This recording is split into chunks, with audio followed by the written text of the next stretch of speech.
nilivyokufahamisha kwamba ni naye mwalimu Jeremia Sibora. Huyu ni mfundishaji wa biashara na masuala ya uwekezaji. Tunazungumza mengi kuhusiana na watu wa rika tofauti tofauti, wale wenye karia ama wanahitaji kuanzisha biashara. Lakini je, unafahamu kuna mambo ambayo hutakiwi kuyafanya wakati unatarajia kuanza biashara yako? Niko na mwalimu kwa ajili ya kutoa somo hili kwa Watanzania kwa ujumla, ili tuweze kufikia malengo kwa kile ambacho ulikuwa unakihitaji. Mwalimu, karibu sana. Asante. Uko vizuri? Niko vizuri. Mambo yanasemaje? Asante, tunashukuru Mungu. Tumeamka salama na leo tuko hapa Arusha One Radio. Nyumbani unasemaje? Tuanzie kwanza huko, maana naona kama vile safari ya mbali sana. Para safari ni hapa Arusha. Mambo yako vizuri lakini? Kwa mambo yako vizuri mtangazaji. Kwa ambao hawakufahamu wanazungumza na nani sasa hivi? Ambao wanifahamu wanazungumza na Jeremia Sibora. Mimi ni mwalimu wa mambo ya biashara na uwekezaji. Wa Tanzania na wakazi wa jiji la Arusha kanda kaskazini kwa ujumla, pengine wategemee nini leo kutoka kwako? Wategemee kujifunza vitu ambavyo mtu anaweza kuviacha au tabia ambazo anaweza kuacha anapotaka kuanza biashara au kupanua biashara yake. Tabia pia? Ndio. Kuna tabia ambazo mtu anatakiwa kuziangalia kwenye masuala ya biashara Ndio. Kwamba hizi usipozifanya hizi, basi labda pengine biashara yako inaweza kaenda vizuri. Lakini kama utaendelea na hizi tabia zako tunazozijua, utabaki kuwaona wenzako wakiwa wanasonga mbele. Kweli kabisa. Kabisa mtangazaji. Ni mwalimu Jeremia Sibora huyo, ananiambia kama kuna tabia fulani kitaalam ukishindwa kuziacha, bwana wewe utabaki kuangalia kwa wenzako kwamba yule jamaa katoboa, yule jamaa katusua. Watoto wa mjini nakwambia huyu jamaa kapiga hatua ama katusua. Bana wewe kama utakuwa ni miongoni mwa wale ambao hawa watu uweza kuacha hizi tabia, basi utakuwa ni miongoni mwa watu ambao pia watabaki kutazama maendeleo ya watu wengine. Mwalimu, tuanzie hapa. Leo umewaletea nini wa Tanzania na wakazi wa jiji la Arusha, na tunaanzia wapi? Karibu. Asante. Leo kwenye kipindi cha tuzungumze tunaangalia tabia ambazo unatakiwa kuziacha. Naam. Unapotaka kuanza biashara au kupanua biashara yako. Ukitaka kuanzisha biashara yako au kuipanua biashara yako, kuna vitu ambavyo unatakiwa uache. Vinatofautiana hivi wakati unaanza au kupanua biashara, maana kitu kimoja tu hivi vyote vinaingia? Vyote vinaingia. Maana unapopanua biashara kuna vitu vinaongezeka kwenye biashara yako. Naam. Kwa hiyo kuna vitu ambavyo unatakiwa uache utakapokuwa unaendelea na hiyo biashara. Karibu, tunataka tufahamu sasa hivi vitu, maana pengine watu wanafanya biashara mwalimu, lakini hawajui kwamba tabia zipi wanatakiwa kuzifanya. Unashangaa, mbona mimi sikui? Mbona mimi nimeanza mwaka 2005, leo 2020 niko pale pale, lakini kuna mshikaji wangu mwingine pembeni tu kaanza yule kule mbele. Tuanzie hapa sasa. Zipi sasa? Tuanze hapo mtangazaji. Tabia ya kwanza ambayo mtu anatakiwa kuianza, anatakiwa kuiacha ni uoga wa kuanza upya. Kuna kufeli hapa. Kuna kufeli. Unajua unapokuwa unafanya kitu mara nyingi huwa unakosea. Unaweza kukosea alafu baadaye ukashindwa tena kuanza upya. Hapa tunasema kwamba kuna mtu amefanya biashara kwa muda mrefu. Kila wakati akianza biashara inakufa. Unapoanza kuanza tena biashara unawaza kuwa utapata hasara. Hakuna aliyesimama mara moja. Kila aliyefanikiwa ukimfuatilia vizuri utajua alishadhulumiwa, biashara zilishaoza, akakosa mtaji kabisa wa kuendelea. Unaona? Alishapitia vitu fulani. Kuna vitu alishapitia. Maana hawezi kuendelea mara moja hivi. Ndio maana kuna mtaalamu mmoja wa kule Marekani anaitwa Robert Kiyosaki. Anasema kwamba historia yako ni sehemu nzuri ya kutafuta suluhu kwa yajayo. Historia yako ni sehemu nzuri ya kuitafuta suluhu kwa mambo yajayo. Kwa nini? Kwa sababu unapokuwa unaanza biashara kuna maeneo fulani unaumizwa. Unaona? Inawezekana katika matumizi yako kuna unamtaji kidogo, lakini ukapenda kula vitu vya gharama sana. Ukapenda kuishi maisha ya gharama. Sasa yale yanapelekea hiyo tabia biashara zinafanyaje? Zinakufa. Sasa kama zinakufa, unapokuwa unaangalia kwamba nini kilikupelekea biashara yako ikafa. Inawezekana ile maisha ya juu ulikuwa unaishi. inatakiwa hivi vitu ufanyaje, umejisahau, uviache, unakula bata. Unakula bata tu pale. Watoto mjua kwambia unajiachia. Sasa hii kitu ya uoga kuanza upya, natakiwa uangalie kwamba unapokuwa unataka kuanza biashara lazima uachane na uoga. Sawa? Ujue kuna kufeli na nikifeli nitarudi tena. Ndio. Sasa tuchukue kama mfano kwenye ndoa. Tunaweza kusema kwamba mwanamke akiolewa, kwa watu wengi wana matarajio ya kupata watoto, lakini anaweza akaolewa alafu akawa anabeba mimba inatoka. Huwa hawezi akaacha kubeba tena mimba. Kwa hiyo anabeba mimba ya kwanza inatoka, anabeba tena ya pili. Ikitoka ya tatu, anakuwa na matumaini kwamba kesho na kesho kutwa nikibeba mimba nitapata mtoto. Kwa sasa na kwenye biashara ni sawa sawa. Kwa hata kama utakuwa unafanya unaona unaanguka, inatakiwa tena utakiwa tena urudi kuanza biashara, kwa sababu yawezekana kesho na kesho kutwa ukafanikiwa tena. Kwa hiyo hii ni tabia ambayo unatakiwa uoga kuanza upya, unatakiwa achana nao. Unatakiwa uanze tena upya biashara, hata kama ulifanya jana ukaanguka, juzi ukaanguka, uanze upya uendelee. Asante. Twende kitu cha pili. Yaani tabia ni kitu cha kwanza hichi sasa, uoga wa kuanza upya. Ambayo unatakiwa mtu achana nao anapokuwa anataka kuanza biashara. Ujue kwamba unaweza ukaanza biashara ukafikia sehemu fulani, lakini ukajikuta umerudi mpaka kule unakotoka. Inatakiwa uanzie kule uendelee tena, usikate tamaa. Kitaalamu sasa kipi kinapelekea mpaka mtu utoke juu urudi mpaka chini unakotoka? Kuna vitu vingi ndugu mtangazaji. Kadri tutakavyoendelea kwa siku zinazokuja, tutaendelea kuvichambua. Okay. Yeah. Sawa. Kwa hiyo hii ni moja wapo mtu ainote tu hapo, utakapokwenda tuendelea kuelezea, tutakuwa tunaviangalia mbele. Okay. Asante. Kitu kingine, tabia nyingine ya kuacha ni kitu kwamba usifanye kwa kuwapendeza watu ili fulani anione. Unapokuwa unafanya kwa kupendeza watu, unaweza kusema wacha na mimi nionekane. Unaingia kwenye biashara kwa mihemuko. Utakapokuwa unaonekana kwa sababu hauna utaalamu, hiyo biashara automatically unajua kabisa biashara itakufa. Lakini utakapokuwa unafanya kwa sababu umeamua kufanya na kuna factor ambazo unakwamba zimekusukuma kibinafsi kwenda kufanya ile biashara, wewe kama wewe hakika utasimama. Unaona? Kwa hiyo tuchukulie mfano, kuna watu muhimu sana ambao wanafanya bila kupendeza watu. Kuna hawa watu wanaozibua vyoo, wanazibua na kuta chembe imeziba. Ndugu mtangazaji, yule mtu sidhani kama anafanya kwa kupendeza watu, na ni mtu ambaye ni muhimu sana. Anafanya yeye kama yeye. Hata kama ungekuwa labda wewe ni mzuri kiasi gani, au una fedha kubwa kiasi gani, au umesoma kiasi gani, uwe na kwamba chemba yako ikiziba, unaweza usikaa kwenye nyumba, utamtafuta yule mtu anayezibua chemba aje, na akija pale anafanya kazi dakika chache, chembo imeshazibuka na maisha yanaendelea. Kwa hiyo huyu hafanyi kwa kupendeza watu, anafanya ili apate fedha. Kwa hiyo unapokuwa unafanya biashara, usifanye kwa sababu wewe ni mtu muhimu na kuna vitu unavihitaji, unahitaji fedha kwenye biashara na utoe huduma kwa jamii. Na kwa hii ni hatua ya pili. Hii ni hatua ya pili. Baada ya uoga kuanzia chini au kuanza upya, ni usifanye kwa kumpendezesha mtu yote. Kwa kumpendeza mtu yote. Ufanye wewe kama wewe. Ndio. Kwenye biashara yoyote. Biashara yoyote unataka kufanya, ambayo utaifanya wewe. Ndio. Okay. Tunaenda kuangalia tena tabia ya tatu ambayo watu wanatakiwa iache wanapotaka kuanza biashara. Tabia ya tatu tunasema kujikosoa na wewe. Umeshawahi kusikia mtu anasema nimefanya biashara nyingi nimeshindwa, au nimepata hasara sana sirudi tena? Unaona eh? Sasa kumbuka, shujaa ni yule mtu aliyepigana vita mara nyingi, hata kama anashindwa anarudia tena kupigana hadi pale atakapoibuka mshindi. Unaona eh? Kwa hiyo mtu anapokuwa anaingia biashara, kwenye biashara haitakiwi ajikosoe. Anatakiwa kujikosoa mwenyewe. Kuna swala la kujikosoa na kama hawezi, yani ile swala la kujiona kama hawezi. Labda hapa mtu akijikosoa si ndio anajua kwamba nimesimama wapi, kwamba ameshajua kama madhaifu yangu bwana, mimi kiukweli mimi nimefanya chini ya kiwango. Binafsi wewe mwenyewe yani unakuwa unaamini kwa kile ambacho umekifanya kwamba umefanya chini ya kiwango kweli kweli. Labda hii inaweza kumsaidia zaidi.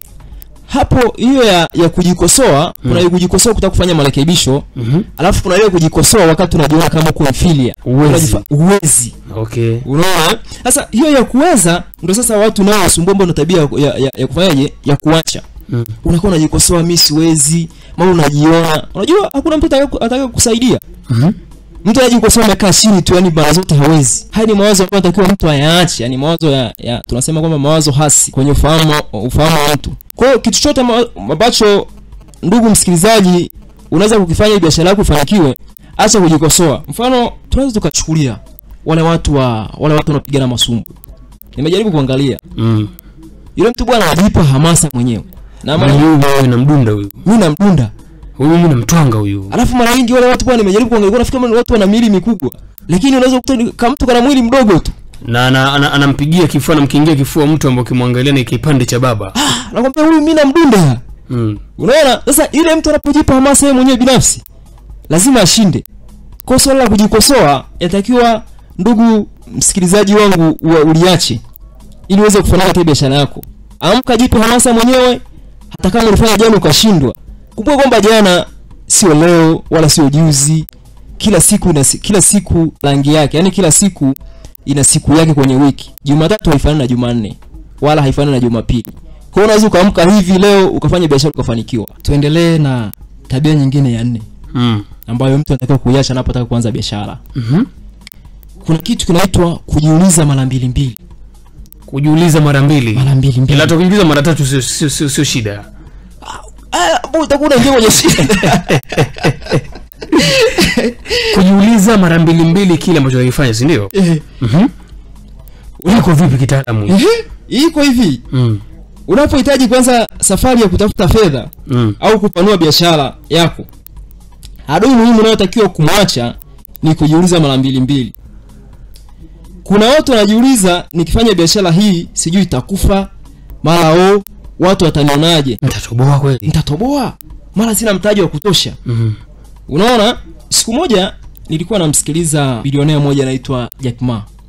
Huyu ni Mchina na ndo alianzisha mtandao wa Alibaba. Okay. Jack Ma anasema pesa huwa haipo. Cha muhimu anza biashara, fedha zitakufuata. Hebu rudia hapa. Pesa huwa haipo. Yaani ukianza biashara kuangalia kwamba zenyewe sasa fedha ziko pale kwamba naenda kuangalia zile fedha, hautazikuta. Lakini ukianza biashara, zile fedha zitafanyaje? Zitakuja. Hii kitu kwa nini tunasema fedha itakuja?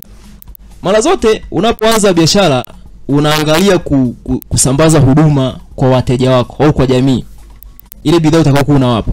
Hasa wale watu wataweza kuleta zile fedha, ndio wataweza kukuletea fedha. Ndio zinakufuata sasa fedha. Zinakufuata kutokana na ile huduma yako nayo unaotoa. Au ile bidhaa yako unayouza. Lakini ukiangalia kwamba fedha labda mwenzako anauza hapo unasema kwa sababu anauza hivi na mimi nitapata fedha kama yanavyopata. Haiwezekani. Wewe anza kwanza, alafu fedha zitafanyaje? Zitakuja. Ndio maana tunapotaka kuanza biashara, haitakiwi usubiri kwamba ukusanye mtaji labda kama milioni nyingi ndio zikamilike. Hapana. Anza na kile kitu ambacho uko nacho. Usijiulize mara mbili. Okay. Anza na kile kitu ulicho nacho, alafu vingine vitakuja. Anza na kile kidogo, alafu vingine vitakuja. Hicho kikubwa ambacho unakihitaji kinaweza kikafuata baada, au unataka kuikuza biashara yako. Kuna tabia mbalimbali ambazo unaweza kuziacha. Tunarudi hapa kwa ajili ya kuendelea, lakini kubwa kuliko Eko azungumza, mfundisha vitu vingi vya kuweza kufanya, apate ushauri akiwa ametulia. Maana unaweza kushuka na njia 5 inaitwa kujitamkia mambo mabaya ukiwa peke yako. Unatakiwa kujitamkia? Inatakiwa uache, maana tunaendelea na nikajua kitaalamu mbona unatakiwa. Okay. Nikajua kitaalamu mbona unapaswa kujitamkia, niseme vipi tena? Hapana, kwa yaache. Mimi siwezi. Labda mimi yule alishindwa. Yaani usijikatishe tamaa mwenyewe. Usijikatishe tamaa. Kumbuka kwamba kama ndio umewasha redio yako, ni kipi cha tuzungumze. Yes. Tunaangalia tabia za kuacha unapotaka kuanza biashara au kupanua biashara yako. Tunaenda na mfululizo wa 4, sasa tuingia mfululizo wa 5. Okay. Ambapo tunasema kujitamkia mambo mabaya ukiwa peke yako. Hii ni tabia ambayo mtu anataka kuiacha. Tunasema kwamba hii ni hali ya kujitamkia kushindwa ukiwa mwenyewe. Na kumbuka kwamba kinachomtoka mtu ndicho kimjacho ndani yake. Unapohitaji kuanza safari ya kutafuta fedha au kufanya biashara, hususan ile ya kujiajiri mwenyewe, haitakiwi uanze kuongea kuhusu kushindwa. Kwani kadri unavyoongea ndivyo maneno yanavyozidi kufanya kazi. Maneno mabaya ya kushindwa yana nguvu sana. Yatakufanya ushindwe kufanya maamuzi ya kuanza biashara. Yaepuke sana. Anza kuongea maneno bora ya kufanikiwa na ya ushindi zaidi. Hatimaye chukua maamuzi kuanza biashara yako, ndipo utaona matokeo. Unaona? Kwa hiyo ukikumbuka kwa ule mfululizo wa 4, tulikuwa tunasema kwamba mtu atakiwa ajitie hamasa.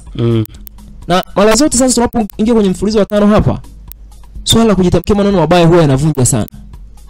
Ndio maana mtu akikwambia kwamba huwezi, mara zote huwezi, na kwani unaweza usiweze. Lakini ukisema kwamba ninaweza, unajitia hamasa mwenyewe kwamba ninaweza, utaweza. Lakini wewe mwenyewe ukiwa mstari wa mbele kuamini kwamba huwezi, unaweza ukawa unajitengenezea uwezo mwenyewe binafsi kwamba tayari umeshajenga mazingira kwamba wewe huwezi moja kwa moja. Mimi siwezi. Maana kumbuka kwamba hata tukikutia hamasa watu 1000 kwamba unaweza. Kama mwenyewe unajiona kwamba hauwezi kufanya chochote. Lakini ukijitia hamasa kwamba unaweza, hata watu 1000 kuambia kwamba hauwezi, bado kwa sababu na hamasa ya ndani ile ya kwamba unaweza, lazima utaweza na utaweza kuzidi watu 1000 wale ambao wanakuambia hauwezi. Kwa sasa natakiwa mtu kama anataka kuanza biashara, lazima afanyaje? Ajitie hamasa binafsi kwamba mimi ninaweza na lazima nitafanikiwa. Mimi naweza na ni lazima nitatoboa. Lazima nitatoboa hata kama unakutana na changamoto kiasi gani. Yes. Kwa hiyo kitu ambacho mtu anatakiwa atangulize hapa ni kushinda. Kushinda kila wakati. Fanya tena na tena. Hata kama unaona mambo hayaendi na hupati wateja, inawezekani nikokuwa hawajakuzoea. Unaona? Hapo utakuja kuangalia kwamba unajua kuna wateja wengine mtu wananunua uzoefu. Yaani alishazoea kwamba kuna mteja, kuna mtu anampa huduma sehemu fulani, anaenda kwake. Sasa wewe ukaenda ukafungua ndio kuona biashara hapo, umefungua biashara mpya hapo, unaona upati wateja, mtu anakata tamaa au siwezi. Wapo wanaweza kaja hata dukani, amemzoea, anamkuta Juma, anakuja anamkuta Jeremia, anaondoka. Lakini kitu kipo. Lakini kama mazoea Juma ndio amkute pale anunue. Sasa hapa yatakuwa jitia hamasa ya ndani kuendelea kufanya tena na tena. Kuna siku utapata mteja wa kwanza, siku nyingine utapata mteja wa pili, na hatimaye yule mteja yule mpata wa kwanza ukimpa huduma nzuri, anaenda anawaambia watu wengine, bwana sehemu fulani pale kwa Juma ambapo tumeenda biashara mpya pale, huduma ni nzuri na bei ni rafiki. Unaona? Kwa mtu kimpa huduma nzuri, anaanza kualika watu wengine na endelea kuja, na baadaye unaona biashara yako kufanyaje, endelea kukua. Ndio. Ndio. Wa 6. Tabia za kuacha mtu anapotaka kuanza biashara. Kuna kitu tunasema mahusiano mabaya. Mahusiano mabaya na nani? Mabaya. Hapa tunasema kwa Kiingereza inaitwa toxic relationship.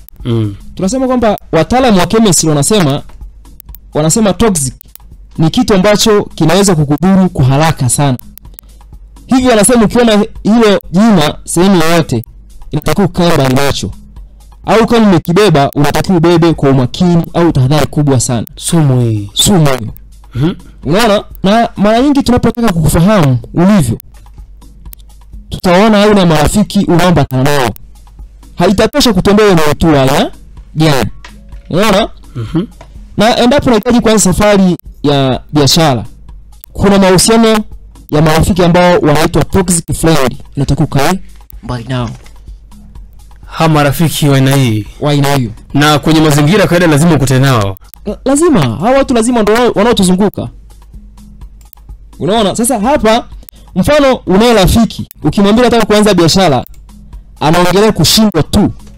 Na anakupa mifano mingi ya watu walioshindwa na kukuonesha jinsi biashara nyingi zinafungwa katika kipindi hiki. Yaani unaona unataka kuanza biashara, unaye rafiki pale. Sawa? Yeye anakuonesha unamkumbuka mama fulani alifanya biashara, ameenda wapi? Amefika wapi? Alishindwa. Kasharudi nyumbani. Kumbuka yule jamaa fulani alishindwa. Wewe ni nani wewe? Ili uweze kutoboa. Unaona? Sasa watu wa aina hii ukiwa nao kama 10 hivi, au sema si hata 10 tu, 3 tu wenyewe kwamba ndo marafiki zako. Unajua kwamba hautafanya kitu chochote ikaeleweka. Ndio maana hilo hapo limekuja kuthibitishwa na mtaalamu wa mambo ya biashara wa bara la Asia pale, anaitwa Dunlop. Dunlop alisema hivi: ukikaa mara nyingi na mabilionea 4, itafika wakati utakuwa bilionea 5. Na endapo utakuwa unawasikiliza maskini na watu wakati, itafika wakati utachukua tabia zao. Kwa hiyo wale watu wanaokuwa unawazunguka, unaokaa nao mara kwa mara, ndo mko nao tabia moja. Kwa hiyo unapotaka kuanza biashara, mara zote jitahidi sana kutafuta watu ambao wako positive. Wale wengine waachana nao. Kama mtu anakushia tamaa, unataka kuanza biashara na kuacha tamaa, hao tunasema kwamba mahusiano ni mabaya. Hao ndo sumu, toxic hawa. Hao ni toxic lele. Hao ndo watu ambao unatakiwa ukae nao mbali. Weka mbali huko, acha kuangalia simu unaenda nao wapi. Kuna uwezekano mkubwa bwana Jeremia kwamba watu wengi wanafeli lakini bila kujua kwamba wanafeli wapi. Ndio. Rafiki yangu bwana wakufa na kuzikana huyu, nimetoka naye mbali, namsikiliza. Kumbe kuna uwezekano mkubwa huyu rafiki yako kwamba unamwamini ndo chanzo cha huku kukwamisha. Anakukwamisha kweli? Kwa huyo rafiki anatakiwa ukae naye mbali. Yaani mtu anapokata tamaa. Kuna siku moja nilikuwa nakaa nasikiliza wimbo wa mwimbaji Rose Muhando. Huo wimbo unaoitwa Uoga Wako.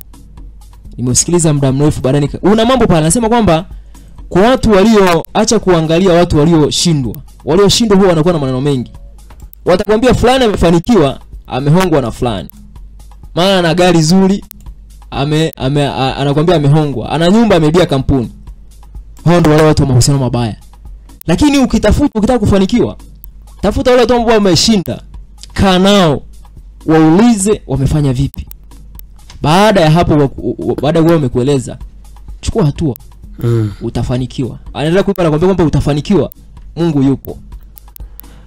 Dakika tayari ikiwa ni 55 zikiwa zimetuzunguze. Niko na Jeremia Sibora ambaye ni mtaalamu katika masuala ya biashara na uwekezaji. Tuko tunazungumza mengi, lakini kubwa kuliko ni vitu vya kuacha ama tabia ambazo unapaswa kuziacha endapo tu unahitaji kuanza biashara au umeshaianza biashara lakini unahitaji kukua kwenye biashara hiyo. Kuna vitu muhimu ambavyo tunapaswa kuviacha ama kuviangalia kwa jicho la tatu. Wewe mfanyabiashara ambaye umeshaanza au hujaanza na unatarajia kuanza. Zibaki dakika chache sana bwana Jeremia, takriban kama dakika 4 hivi. Pengine labda ungezungumzia njia inayofuata alafu tuangalie labda mtu anaweza kukupata vipi. Okay. Ndugu mtangazaji, mfululizo mwingine wa sala ambao mtu anataka kuacha anapotaka kuanza biashara, kuna kitu kinaitwa usingizi. Ninaposema kuacha usingizi, sio kwamba uache kulala kabisa. Hapana. Cha muhimu punguza muda wa kuwepo kitandani na ongezea muda wa kufanya kazi. Kuna biashara ukitaka kuifanya inahitaji uamke mapema sana. Mfano, wewe ni dereva wa daladala. Hiyo biashara wateja wengi huwa ni asubuhi na wakati wanafunzi wanaenda shuleni na wafanyakazi wanaenda kazini. Na jioni wakati wanatoka. Unaona? Sasa uwezi kuwa dereva wa daladala afu kaamka saa 2. Kuna biashara ambazo utafanyaje? Kuna wateja utapoteza. Inatakiwa uamke mapema, labda saa 11 au saa 10:30 wakati watu wanasafiri, unapata wateja wengi asubuhi ile. Alafu unaendelea. Kuna biashara kama vitafunwa. Kama mtu anafanya biashara ya vitafunwa, inatakiwa amke mapema sana ndugu mtangazaji, ili aweze kuandaa vitafunwa vyake saa 1 au saa 12 na kitu, watu wanapata vitafunwa wanaenda. Lakini ukiamka saa 3 unaenda kufanya ile biashara, utakuta hamna, automatically utakuta hamna wateja, wote walishaondoka. Kwa hiyo unatakiwa mtu apunguze usingizi ili aweze kufanya biashara yake ikafanikiwa. Ndio. Mtu anataka kumtafuta Jeremia, anampataje? Kwanza unatumia mitandao ya kijamii? Ndio, kwenye mitandao ya kijamii. Au bado hujaingia huko? Ndio, kwenye mitandao ya kijamii ndugu mtangazaji. Maana kuna watu tunazungumza nao kwambia hapana, mimi kwenye mitandao ya kijamii. Napatikana Facebook, Twitter, YouTube. Lakini huko watu wanakupataje? Kuna account jina linaitwa Sibora Accounting. Kiandika Sibora Accounting hapo Facebook, utaona mtu anaonekana hapo amevalia koti la blue. Unaweza kulike page, alafu ukaendelea kujifunza. Kwa hiyo kule pia mtu anaweza kaingia kupata mafunzo. Yanaendelea pale kila siku, karibia kila siku kuna posts ziko pale. Kwa hiyo ni mtu akiingia kule kila kitu umemwekea. Kila kitu kiko pale. Kwa hiyo akiingia hapa anaweza kujifunza. Pia kuna video chache kwenye YouTube, anaweza kaangalia mambo ambayo kuna baadhi ya seminar ambazo nimefundisha. Anaweza akawepo hapo pia akajifunza kuhusu mambo ya biashara. Okay. Hiyo ni kwa upande gani? Upande wa mitandao ya kijamii. Wapi yani hilo jina umetaja kwa upande upi? Yani au hilo jina la Sibora kote unapatikana kwenye hiyo mitandao uliyotaja? Sibora Accounting iko kwenye Facebook, Sibora Accounting Twitter, Sibora Accounting 1 Twitter, Alafu YouTube Sibola Accounting. Majina yote ni sawa. Sawa. Kwa namba za simu unakupataje? Namba za simu ni 0754 324 829. Rudia tena. 0754 324 829. Namba nyingine pia ni 0712 480 700.